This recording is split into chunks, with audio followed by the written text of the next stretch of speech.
জুলাই সনদ স্বাক্ষরের দিন জুলাই যোদ্ধাদের উপরে যে হামলা চালানো হয়েছে, সেই হামলা চালানোর পরে আর বলার অপেক্ষা রাখে না যে এই দেশে জুলাইয়ে যারা জীবন দিয়েছে, যারা এই দেশ স্বাধীন করেছে, তাদের ভবিষ্যৎ কী। সামনের সারিতে যারা বসেছিল যে জুলাইয়ের এই যে যোদ্ধাদেরকে এইভাবে পেটায় নির্মমভাবে নির্যাতন করে তারপরে পুলিশ করলো, সামনে কারা বসেছিল একটু চেহারাগুলো দেখার জন্য অনুষ্ঠানটা দেখলাম। বেশিরভাগ চিনি না। এমনকি মানে যেই সব মানুষগুলো ধরেন 5 তারিখের পরপর আপনাদের প্রথম আমি বলেছিলাম যে এই সরকারটা আসলে ঠিক জায়গা থেকে সিলেকশন হয় নাই। এটা ওয়াকার, প্রথম আলো, ডেইলি স্টার, ভারত, তাদের সিলেকশনের মাধ্যমে এটা একটা বানানো হয়েছে এবং আসিফ নজরুল এটার মূল নিয়ন্ত্রণে। তার জন্য এই সরকার চাইলেও, ভালো যারা আছে তারা চাইলেও কিছু করতে পারবে না। ভালো তো নাই, এমনিতেই নাই। এক ডক্টর মোহাম্মদ ইউনুস, উনি তো আসলে এই মানে 2 দিন যদি প্লেনে না ওঠে ওনার গুড়াকৃমিয়ে কামড়ায়। উনি তো এমনি ওনার বিদেশে থেকে ওনার অভ্যাস ছিল, হোটেলে থাকতো, ওনার ঘরে থাকতেও মনে হয় ভাল লাগে না। তো আর বাদ বাকি যেগুলো আছে ওনার পারিবারিক আত্মীয় স্বজন, শ্বশুরবাড়ির লোকজন, ওনার গ্রামীণ ব্যাংকের লোকজন, এগুলোর মিলায় একটা পারিবারিক সরকার, এনজিও সরকার বানায় তারপরে উনি দেশ পরিচালনা করছেন। আপনাদেরকে তো বলেছিলাম, তাই না? বলার পরে আপনারা কি করলেন? আপনারা বীরের মতো আমার বিরুদ্ধে ফেসবুকে পোস্ট করলেন আসিফ নজরুলের পক্ষে। আসিফ নজরুল আপনাদের আব্বা লাগে, আব্বার বাম্বু খাইতে এখন কেমন লাগে? আজকে যদি এই উপদেষ্টা পরিষদটাকে আপনি দেখেন তো কাদের এই 15 বছর আপনি হাঁচি কাশি দিয়েছে এরকম কোনো মানুষ আছে নাকি? লোক ছিল না দেশে? এই যে সাকিব আলী, তার ছেলেকে পর্যন্ত নির্যাতন করেছে শুধুমাত্র ডক্টর কনক সারোয়ারের এই টক শোতে আসার জন্য। Doctor professor sir Shahiduzzaman sir দেখেন নাই চোখে? হাসিনুর রহমান ওনারা বসাইতে পারতেন না? ওই হাসান নাসের বসাইতে পারতেন না? কারোরে বসান নেই। আপনারা রাষ্ট্রপতিকে রেখে দিয়েছেন। আপনাদের সংবিধান সমুন্নত রাখতে হবে। আপনারা সেই সংবিধান সমুন্নত রেখে তারপর রাষ্ট্রপতিকে রেখে করবেন। বিপ্লবী সরকার করা যাবে না। কারণ হাসিনা যে পালাবে এই ঘটনা তো ওই দিনই 5 তারিখেই হয়নি। যে এখন এক একজন এক এক রকমের কথাবার্তা বলে। ভাই, আমি 19-20 তারিখে আমি ভিডিও বানাই নাই, শেখ হাসিনা দেশে নাই, আমি গাইবি আওয়াজ দিই নাই, তো শুনেছি সে চলে যাচ্ছে।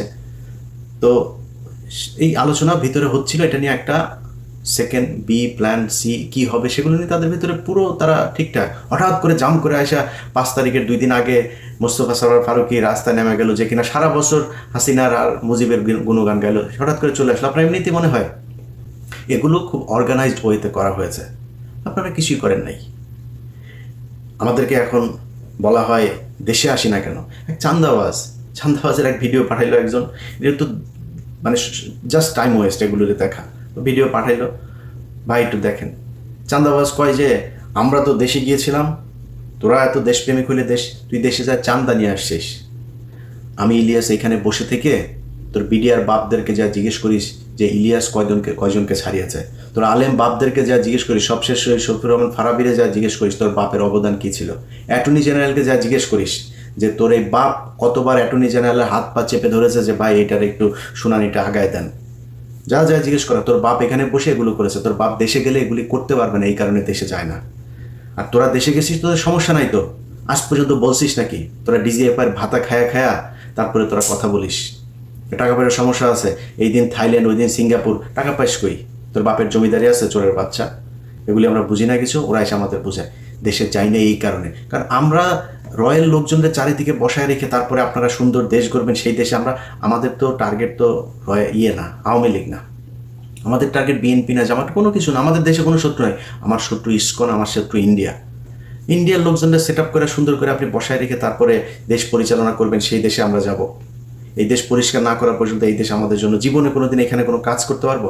কাজ দিচ্ছেন কোনোদিন? দিয়া দেখেন, যদি নাকি মিনিমাম 1 টাকার 1 পয়সার যদি নাকি কোনো সমস্যা সেখানে দেখাইতে পারেন, নিজের গলায় নিজে জুতা পরে তারপর ঘুরবো। কোনো সুযোগ নাই তো। কোনো একটা ভালো লোক ওইখানে যাবে। এই যে তারেক রহমানের মামলার যে রায় দেওয়ার জন্য তারে মাথায় পিস্তল ধরা হইল, তার স্ত্রীর সাথে শেষ দেখাটা পর্যন্ত করতে পারে নাই। এই লোকটা বাইরে থেকে, স্ত্রীটা মারা গেল, সেই লোকটার দুদকের চেয়ারম্যান বানাবো শুনলাম। লোকটা ঢুকতে দেয়নি, এই আসিফ নজরুলটা ঢুকতে দেয়নি, চুরি করতে পারবে না। এখন দুদকের কি করে? দুদক কোথায় কোন উল্টায় ফেলছে আমার একটু বলেন তো? কোনো কিছু নাই।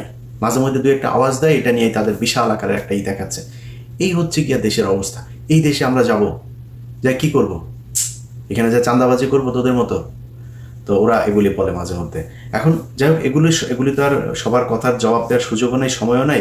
এগুলো বাদ দিয়েই যে কথাগুলো বলতে চাই, যে দেশ তো স্বাধীন হয়েছে আপনাদের রক্তের। আপনারা যে সাহস দেখিয়েছেন, এই সাহস ভাই আমি দেখাইতে পারবো না। আগে থেকেই সারেন্ডার করি। আমি যদি জুলাইতে দেশে থাকতাম, এইভাবে বন্দুকের সামনে আমি দাঁড়াইতে পারতাম না। আমি এটা আমার নিজের অক্ষমতা স্বীকার করছি। আপনারা সেটা করেছেন, আপনারা দেশ স্বাধীন করেছেন, আপনাদেরকেই করতে হবে। আমি বলছি না যে দেশের সরকার উল্টায় ফেলতে হবে, আবার নতুন সরকার আসে তারপর নির্বাচন বাইরে যাবে। ভাই দরকার নেই। আপনারা কিছু দাবি ঠিক করেন। আপনারা সবাই তো সোল্ড হয়ে যান নাই, তাই না? আপনাদের এই উপদেষ্টাদের সাথে ভাই যত কিছুই হোক, যদি জিজ্ঞেস করেন আমারে যে 5 তারিখের আগের থেকে এখন ভালো আছি না, আল্লাহ অনেক ভালো রেখেছে 5 তারিখের আগের থেকে। এখনও মাঝে মধ্যে ঘুম থেকে ওঠার পরে আটকে উঠি যে শেখ হাসিনা কি আসলেই নাই। যখন মনে হয় না ঠিক আছে, ওকে ঠিক আছে, তখন মাথা ঠিক হয়। তো এরকম একটা পরিস্থিতি থেকে আপনারা দেশ উদ্ধার করেছেন। আপনাদের নিয়ে খারাপ কথা বলতেও পারি না, জানি তো অনেক কিছুই জানি। চাইলে আপনাদের বহু মানুষের অনেক কিছু নারী নক্ষত্র বের করা যায়। বলি না, বলবো না কোনোদিন। মনে করেন না যে উপদেষ্টা থেকে চলে গেলে তারপরে বলবো, কারণ এইটুকু কৃতজ্ঞতা বোধ আপনাদের প্রতি আছে যে আপনাদের কারণে অন্তত হাসিনা দেশ থেকে পালিয়েছে। এটাই অনেক কিছু।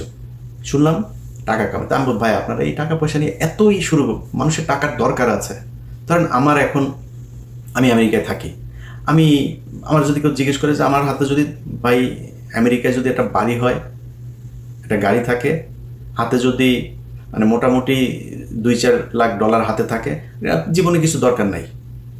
এখন আমার মনে করেন যে এখনই এই মুহূর্তে যা আছে, আমি আল্লাহর রহমতে যা খেতে ইচ্ছা করে খাই, মানে সমস্যা হয় না তো কোনো কিছুতে।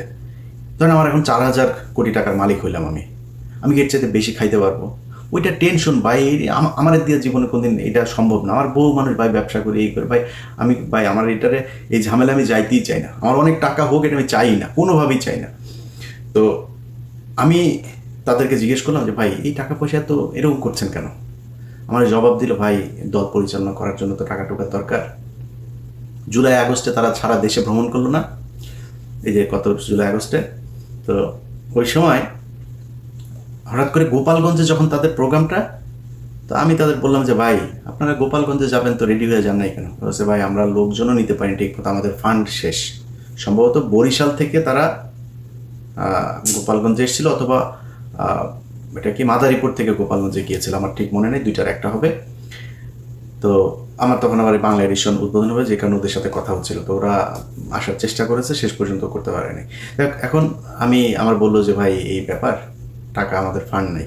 তেমন ওই যে টাকা পয়সা করলেন, এত টাকা এগুলি কয় ভাই ওনারা টাকা পয়সা দেন না। কেউ টাকা তুরস্কে পাঠিয়েছে, কেউ কানাডাতে পাঠিয়েছে, কেউ পর্তুগালে পাঠিয়েছে, অস্ট্রেলিয়াতে পাঠিয়েছে, আর আরও বেশ কয়েকটা দেশের নাম বল। এক একজন এক এক জায়গায় গিয়ে তারপরে এই টাকা পয়সা পাঠিয়ে যার যার টাকা শেষে নামছে। আপনি মনে করেন 5,000 কোটি টাকার মালিক হলেন, বিদেশে গিয়ে তারপরে সারা জীবন বসে খাবেন? মঈনুদ্দিনের টাকার অভাব আছে? যে পরিমাণে ধান্দাবাজি সে করে গিয়েছে 111-এ, বহুত টাকা। জিজ্ঞেস করেন তো কেমন আছে, ফোন দিয়ে যাইনেন ভাই কেমন আছেন, আমেরিকাতেই তো আছেন, খুব আরামেই তো আছেন, তাই না? জিজ্ঞেস করেন তো কেমন লাগে। এত মজা না বিদেশের জীবন। আমাদেরকে যখন কথায় কথায় এই জুলাই আন্দোলনের বিষয়ে কথাবার্তা বললে আমরা দেশ অস্থির করতে চাই, ভাই আমরা দেশ কোনোদিন অস্থির করতে চাই নাই। আজকে দেশ অস্থির। আমরা যেগুলো নিয়ে কথা বলেছি সেগুলোর সরান নাই, সেই কারণে আজকে দেশ অস্থির। এই যে স্বরাষ্ট্র উপদেষ্টা, এ হলো ওয়াকারের সাথে প্রতিদিন তার আপডেট জানায় কি হবে, কালকে কি করতে হবে, কোন ওসিরে। ওই দিন এক পুলিশের অফিসারের সাথে কথা হচ্ছে, অফিসার কয় যে ভাই বাথরুমে যাই, বাথরুমে যাওয়ার পরে আবার ফের এসে চেয়ারটা পাবো কি না, এটা মানে মনের ভিতরে একটা ভয় থাকে। বাথরুম থেকে বের হওয়ার পরে চেয়ার নাই হয়ে যেতে পারে। এইভাবে পুলিশ কাজ করতে পারে নাকি?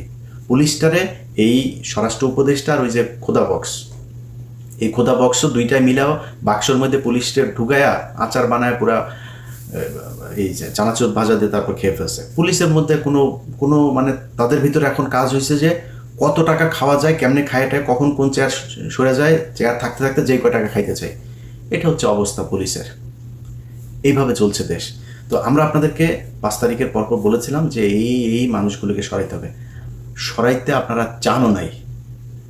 আপনি এই দেশটা যে স্বাধীন হইল, শত্রুটা কারা ছিল আপনার? ভারত ছিল না? আপনি বলেন তো, এই জুলাই যোদ্ধারা, আপনাদের সবাই দোষ দেওয়া লাভ নেই, মানে আপনাদের নেতৃত্বের কথা বলছি, আপনাদের নেতৃত্ব কোন ইস্যুটা নিয়ে হঠাৎ করে হাইকোর্টের এখানে হাসনাত আবদুল্লাহ একিয়ে দিল, সবাই রাজুতে চলে আসে, হাইকোর্টে যায়, তাপ করে 15-20 জনকে আপনারা ফেলাই দিলেন, আর ফেলান নাই কেন? আর কোথায় যান নাই কেন? এই যে বিডিআরের লোকগুলি এতদিন ধরে জেলে থাকলো, আমি তো ওদের সাথে আমার মানে পারিবারিকভাবে তাদের সাথে আমি জড়িত, কারোর কাছে শুনি নাই আপনারা কোনো দিন এইটা হইলে আমার ফোন দেবে, ওইটা হইলে আমার ফোন দেবে। সারাদিন আমি বিডিআরের অন্তত 10টা ফোন রিসিভ করি, কখনো বিরক্ত হই না তাদের প্রতি, হয়তো ফোন ধরতে পারি না মাঝে মধ্যে, বিরক্ত না, কারণ এই মানুষগুলির উপরে যে নির্যাতন হয়েছে, মানুষগুলির পাশে আপনাদের থাকা উচিত ছিল না? থাকেন নাই। ওই যে ফেনীতে 16 জন এখন পর্যন্ত কন্ডেম সেলে, যাইতে পারতেন না? যান নাই। এখনও আলেমরা জেলে, আপনি জানেন? ওই যে বিশেষ সন্ত্রাস বিরোধী আইন, সেই আইনে এখন পর্যন্ত এই যে হঠাৎ করে বলল যে এই আমেরিকান দূতাবাসে নাকি কারা নাকি নাশকতা চালাবে, সোয়াদ যায় হাজির। আপনি জানেন সিটিটিসির প্রধানের চেয়ারে কারে বসানো হয়েছে? এসবি প্রধানের চেয়ারে কে সেটা জানেন? এসবি প্রধান মানে এই যে এত কিছু ঘটে, এত মানুষ বের হয়ে যায় ওই বর্ডার দিয়ে, ওই বর্ডার দিয়ে, এয়ারপোর্ট দিয়ে, আপনি কি করেন? সবশেষ দিলীপ আগারওয়াল প্রায় 10টা মামলা, আস্তে আস্তে চুপচাপ করে তারপরে তারা জামিন দিয়ে দিল। 680 কোটি নিয়ে আসিফ নজরুল তারা জামিন দিয়ে দেশ থেকে বার করে দিলেন। কেউ জানেন না আপনারা জামিনগুলো হইলো, এটাও জানাইতে পারলেন না আমাদেরকে? আপনারা মানে কল্পনাও করিনি যে সেইভাবে জামিন নিয়ে নেবে। আমাদেরকে মাঝে মধ্যে সরকারের থেকে খুব ঊর্ধ্বতন, একদম সরকারের সর্বোচ্চ লেভেলের একজন গত জুন মাসে আমার সাথে তার একটা মিটিং হইলো, তো সে আমারে কাজ দিল। কাজ হয়েছে আগস্টের 5 তারিখ থেকে আগস্টের 15 তারিখের মধ্যে ওয়াকারকে ফেলে দেওয়া হবে। তো খুব জোর প্রচেষ্টা চালাইতে হবে ইলিয়াস ভাই। চালাইলাম, কই ফালাইলেন না তো, ওয়াকারে তো আপনার সরাইলেন না। আচ্ছা সরাই সে আবার ওই সময় বলছিল যে ইলিয়াস ভাই আপনাদের হেল্প লাগবে, আপনারা একটু সোশ্যাল মিডিয়াতে এটার ব্যাপারে একটা জনমত গঠন করেন। ওয়াকারের ব্যাপারে জনমত গঠন করা শেষ, ওয়াকারে আপনারা ফেলতে হয়। সে বলছিল যে অনেক ইফ বাট এগুলো থাকবে, এটা করা যাবে কিনা, বাট একটা চেষ্টা তারা করেছিল, করতে পারেন নাই। আচ্ছা ধরেন আমি সেনা প্রধানকে সরানো খুব কঠিন। আচ্ছা আপনার আশপাশে চোর বাটপাট দিয়ে ভরা, মানে সবাই জানে যে ওরা চুরি করে, তাদেরকে সরাইতে পারেন নাই। আমার একটা দেশ বলেন তো, মিডিল ইস্টের এই দেশের মানুষগুলোই তো কষ্ট করে, এদের কারণে এই যে আপনি এখন রিজার্ভ না, সুরের বাচ্চারা তোরা সব কটা টাকা করছিস, পাচার করছিস। এই গত 1 বছরে শেখ হাসিনার সময়ের যে কোনো সময়ের চাইতে বেশি টাকা পাচার হয়েছে গত 1 বছরে। তোরা যে এই যে সবশেষ দিলীপ আগারওয়ালের যে টাকা পাচার হইলো না, এই টাকাও পাচার করেছে আমাদের চুয়াডাঙ্গার টরিক, ওর মাধ্যমে সিঙ্গাপুরের ব্যবসা ওগুলি দেখায়, ওইখানে টাকা ভাগাভাগি হয়েছে। পাচার করলি, প্রতিটা উপদেষ্টা টাকা পাচার করেছে। ওরা কয় আমাদের সেফ এক্সিট লাগবে না। সেফ এক্সিট, তোরা সেফ এক্সিট কই নিয়ে দিবে? তুই কই যাবি? ডিম একজনের মাথার উপরে তো গেছে, দেখছিস না? ডিম পিছন দিয়া নিচে দিয়া ঢুকানো হবে। কই যাবি তোরা? কই আসবি? পৃথিবীর কোন দেশে যাবি? বিএনপি পেটাবে, আওয়ামী লীগ পেটাবে, শিবির পেটাবে, এই জুলাই আন্দোলনের এরা পেটাবে, সাধারণ মানুষ পেটাবে, যে যাবেন ডিম ঢুকানো হবে ওইখানে। সেফ এক্সিট মারাইতে আর শেষ। তোরা মনে করছিস টাকা পয়সা মাইরে এমনি খাবি, খায়া তারপরে তোরা এগুলি যা মনে চায় তাই হয়েছে। আপনাদেরকে কথা দিচ্ছিলাম না যে আসিফ নজরুলের কই কী ধান্দাবাজি করে শুরু করতে যাচ্ছে, সেগুলো নিয়ে আমার এখানে নেক্সট 1 মাসে আমার ইউটিউব চ্যানেলে, ফেসবুকে ফলো রাখবেন, দেখতে পাবেন আস্তে আস্তে শুরু হচ্ছে কোথায় কী ধান্দাবাজি সে করেছে। তো এদেরকে নিয়ে আপনারা যারা জুলাই আন্দোলনে নেতৃত্ব দিয়েছেন, যারা যুদ্ধ করেছেন, আহত হয়েছেন, আপনাদের কাছে অনুরোধ থাকবে আপনারা এখন আলাদা আলাদা না, এই মঞ্চে ওই মঞ্চে এত মঞ্চরঞ্চ না ভাই, এক জায়গায় এক হইতে হবে, বলতে হবে যে আমাদের এই নেতৃত্বের এই সমস্যা, এরা এই কাজ করে না, আমরা যেটার জন্য দেশ স্বাধীন হয়েছে সেই কাজগুলো করে না, বাদ ওগুলি আপনারা করেন নতুন করে।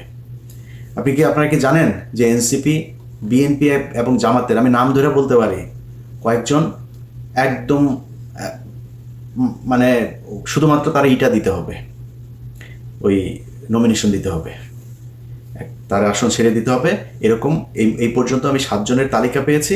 আরও হয়তো বা তাদের 3-4 জন 5 জনকে হয়তো দিবে, সব মিলে সর্বোচ্চ 15 জন হইতে পারে, তাদেরকে দিবে। আপনাদের কথা চিন্তা করেন, তারা এমপি হবে, এমপি হয়ে পরের 5 বছরে তারপরে আরও কিছুদিন খাবে। এই হচ্ছে তাদের মানে উদ্দেশ্য, ভবিষ্যৎ পরিকল্পনা আর কি। আপনাদের পরিকল্পনা যদি সেটা না হয়, নির্বাচনের আগে আপনাদের সেই দাবি জানাইতে হবে। আপনারা জুলাই আন্দোলন করেছেন, আমি যেহেতু ভাই আন্দোলনের সাথে ছিলাম না, আমরা কিছু না, আপনারা করেছেন, আপনারাই সেটার ব্যাপারে বলতে হবে। আপনাদের এখানে কারা কারা ধান্দাবাজি চান্দাবাজি করছে, যারা জুলাই আন্দোলনের মানে বিরুদ্ধে বিপরীত দিকে গিয়ে দাঁড়িয়েছে, এই মানুষগুলোর ব্যাপারে আপনারা করেন, কথা বলেন, প্রতিবাদ করেন। একটা বড় ধরনের ঝাঁকি না দিলে এই সরকারের মানে হবে না। সেখানে যদি তারা গুলি করবে, গুলি করুক। আপনারা তো গুলি খান, মানে আমি আমার কথা আগে বলে আমার আবার বলবে যে তুই বিদেশে বসে তারপরে করিস, এগুলো আমার আবার বলতে পারে যে না বলে নেবে। আমার এত সাহস নাই, গুলির সামনে দাঁড়াইতে পারবো না। আমি ভাই খুব নিরীহ টাইপের লোক, আমার সাহস নাই, আগে বলে রাখি। যারা দেশে আছেন আপনাদের কি করতে হবে। সো যদি তারা গুলি করে আপনাদেরকে, হাসিনা পারছে নাকি রাস্তা থেকে সরাইতে পারেনি। তো ন্যায্য দাবি এই দেশের প্রতিটা মানুষ আপনাদের সাথে আছে। এই দেশের সব মানুষ এখনো বিক্রি হয়ে যায় নাই, অমানুষ হয়ে যায় নাই। মানুষ চোখের সামনে দেখছে যে এতগুলো মানুষ মারা যাওয়ার পরে একটা দেশ কোথায় যাওয়ার কথা, সেই দেশটা যাচ্ছে কোথায়। এখন আওয়ামী লীগ মাঝে মধ্যে বলে, দেখছিস এই সময় আওয়ামী লীগ বলার সুযোগ পায়, দেখ দেশ এই হচ্ছে ওই হচ্ছে, হাসে তারা। তো আওয়ামী লীগের লোকজনের সবশেষ বলে ভিডিওটা শেষ করি। শোন, তোদের জন্ম হয়েছে তোদের বাপের পিছন দিয়া, তোদেরকে কোনো মানুষের পয়দার যে জায়গা আছে, তোদের মানুষ হওয়ার জন্য যা যা প্রয়োজন, ওই মানুষ হওয়ার কোনো ক্যাটাগরির মধ্যে তোরা পড়িস না। তোদের এখন যদি এই দেশ যদি আরও খারাপ হয় না, তো শেখ হাসিনার মতো হইতে পারবে। মানে পৃথিবীর সবচেয়ে খারাপ দেশের মধ্যে যাও শেখ হাসিনা বানাইতে পারবি না, যেই দেশে তার নিজের দেশের সেনাবাহিনীরে একটা ঘরের ভেতরে বন্দি করে রাখে, পুলিশরে বন্দি করে রাখে, আলেমরে বন্দি করে রাখে।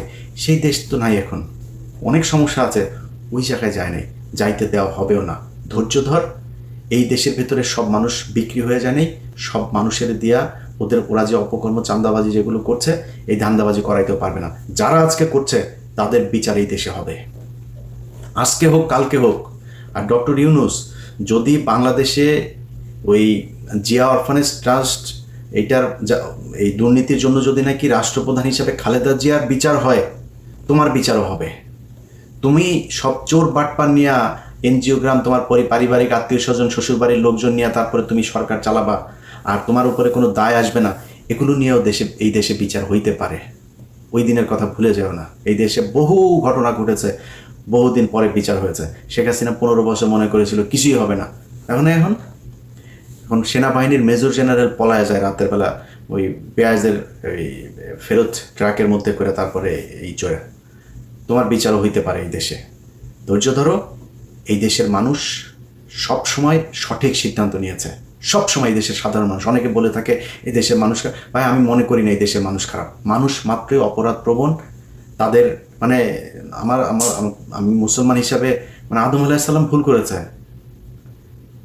সে তাকে দুনিয়ায় পাঠানো হয়েছে তার অপরাধের শাস্তি হিসাবে। আমরা তো মানুষ, আমরা মানুষ অপরাধ প্রবণ। আমাদেরকে আইন দিয়ে, সুশাসন দিয়ে আমাদেরকে আটকায় রাখতে হবে, আমাদেরকে সঠিক পথে আনতে হবে। তুমি নিজে বাপ সব কটা চোর নিয়ে বসে আছো, সে দেশের মানুষ ঠিক হবে কেমনে? মানুষ এখন মানুষের ভিতরে হাই হতাশ, কে কোত্থেকে খাবে, কারটা খাবে, কি খাবে, কত টাকা, মানে কারোর মধ্যে শান্তি নেই।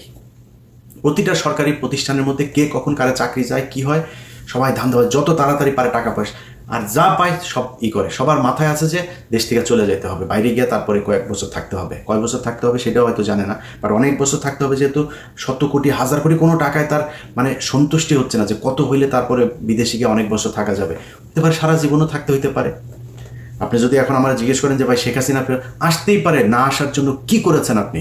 ইদানিং মানুষ কেউ ফোন টোন করে কিছু বললে টলাম, ভাই হইতেই পারে, সমস্যা কি? এই ধরনের সব শেষ ঘটনার ভেতরেই যেদিন কু করার কথা বলা হচ্ছিল, পিনাকিতে আমার ফোন করলো, ইলিয়াস এই ব্যাপার। আমি বলছি দাদা হইলে আপনার সমস্যা কি? কু হইলে আপনার কোনো সমস্যা আছে? আপনারা কেউ এখন এই সরকারের ভেতরে কেউ আপনার সাজেশন নেয়, আপনার কথা শুনে না কিছু শুনে? তা আপনার কু হইলে সমস্যা কি? কু হয়ে সেনাবাহিনীর আরেকটা পক্ষ আসবে, সমস্যা নাই তো আমাদের। আমরা এখন মানে একটা কি বলবো, যে প্রতিটা মানুষ যেরকম বাংলাদেশে, যার যে ভালো মানুষ তার ভেতরে হতাশা, খারাপ মানুষের ভেতরে হতাশা, সবার ভেতরে একটা হতাশা, অনিশ্চয়তা কাজ করে। আমার ভেতরে সেটা কাজ করছে। দেশটা এরকম হওয়ার কথা ছিল না। যাই হোক, ভিডিওটিও বানাইতে ভাই ভালো লাগে না। আর তারপরও বললাম যেগুলি যদি মনে চায় সঠিক কি করা দরকার, এই দেশে অনেক মানুষ আছে, নেতৃত্ব দেওয়ার মানুষও আছে, আন্দোলন করার মানুষও আছে, বন্দুকের সামনে দাঁড়ানোর মানুষও আছে। আপনাদেরকে ঠিক করতে হবে কি হবে। আমার পক্ষ থেকে, আমার জায়গা থেকে যদি কোনো সমর্থন, কোনো কিছু প্রয়োজন হয় জানায়েন, জীবন দিয়ে দিব এই দেশের জন্য। কিছু কিছু মানুষ আবার আছে, এগুলি বললে আবার ওনারা আবার বিএনপির ভাইদের ভেতরে অনেকে আছেন, বলে থাকেন যে তুই তো দেশপ্রেমিক, দেশে যাস না কেন? যে বললাম চান্দাবাজ, সারাদিন চান্দাবাজি করে। আমরা দেশে গিয়েছি, তোরা দেশে যাসনি, তুই চান্দা আনতে দেশে গেছিস। আমার তো চান্দা আনতে দেশে যাবো না, তো আমি দেশে যাওয়ার দরকার, আমার যেটা করার দরকার, দেশে যেটা করতে চেয়েছি সেটা এখনো করতে পারি নাই, এই জন্য দেশে যাইনি।